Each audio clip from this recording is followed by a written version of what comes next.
কোচবিহারের ঐতিহ্যবাহী 500 বছরের বড়দেবীর পুজো সম্পর্কে কম বেশি অবগত জেলা তথা উত্তরবঙ্গের প্রায় সকলেই। বড়দেবীর মৃন্ময়ী মূর্তি দেবী দুর্গার অন্যান্য মূর্তি থেকে সম্পূর্ণ আলাদা। এই দেবীর গায়ের রং লাল। এখানে বড়দেবীর বাহন সিংহ নয় বরং বাঘ, এবং দেবীর সাথে থাকেন জয়া এবং বিজয়া। কার্তিক, গণেশ কিংবা লক্ষ্মী সরস্বতী সন্তানাদি নয়। কোচবিহারের মহারাজের স্বপ্নাদেশের ভিত্তিতেই দেবী দুর্গার এই বড় দেবী রূপ 500 বছর ধরে ঐতিহ্যের সাথে পূজিত হয়ে আসছে কোচবিহারে। প্রথা মেনে আজকের তিথিতে বিশেষ পুজোর পর কাঠামিয়াতে স্থাপন করা হয় বড় দেবীকে। রাধা অষ্টমীর দিনে বিশেষ পুজো পায়রা বলির পর 3 দিন ধরে এই কাঠামিয়াকে হাওয়া করা হবে এবং বংশ পরম্পরায় কোচবিহার দেবোত্র ট্রাস্ট বোর্ডের মূর্তি প্রস্তুতকারক চিত্রকর পরিবারের সদস্য প্রভাত চিত্রকর খড় ও মাটির কাজ শুরু করবেন এবং তা মহালয়ার দিন শেষ করা হবে। আর সেদিনই মায়ের চক্ষুদান করা হবে। এরপর শুরু হবে বড় দেবীর বিশেষ পুজো। উল্লেখ্য, মায়ের রূপের মতোই এই পুজোর নিয়ম পদ্ধতিও সম্পূর্ণ আলাদা। শ্রাবণ মাসের শেষে শুক্লা অষ্টমী তিথিতে কোচবিহার শহরের গুঞ্জবাড়িতে ডাংরাই মন্দিরে ময়না কাঠের পুজোর মধ্য দিয়ে দেবীর আরাধনার শুভ সূচনা হয়। ময়না কাঠটির উপর তৈরি হয় মায়ের মূর্তি।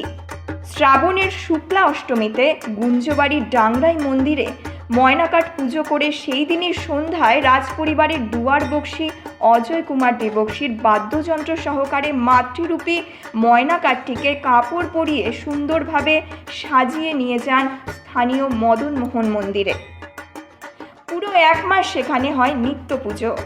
মাতৃরূপী এই ময়নাকাঠকে বাদ্যযন্ত্র সহযোগে নিয়ে আসা হলে বড় দেবী বাড়িতে এবং রাধা অষ্টমী তিথিতে নিষ্ঠা সহকারে পূজিত হন। 3 দিন তাতে হাওয়া লাগানোর পর চূড়ান্তভাবে শুরু হয় এই মৃন্ময়ী মূর্তি নির্মাণের কাজ।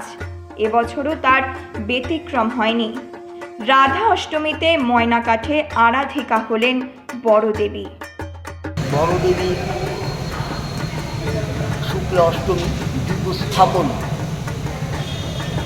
স্থাপন হবে আজকে হচ্ছে। এর মধ্যে দিয়েই মায়ের প্রতিমা তৈরি হবে। আজকে থেকেই পুজো শুরু হয়ে গেল। মায়ের শুরু হবে আজকে কী বার? বুধবার, বৃহস্পতি, শুক্র, শনিবার থেকে কাজ শুরু হবে। নিয়ম আছে এখানে 3 দিন আজকে যুগ স্থাপন হবে। হওয়ার পর 3 দিন হাওয়া খাবে।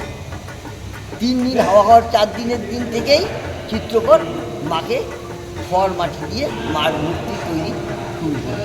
এখানে আজকে যুব স্নান হলো মহাস্নান। মহাস্নান হওয়ার পরে টলিতে উঠবে, ওখানে বিশেষ পুজো হবে, ভোগ হবে, বলি আছে, পায়রা বলি আছে। এর মাধ্যমে পুজো সমাপ্ত হবে আজকের মধ্যে। Bureau report, news metro.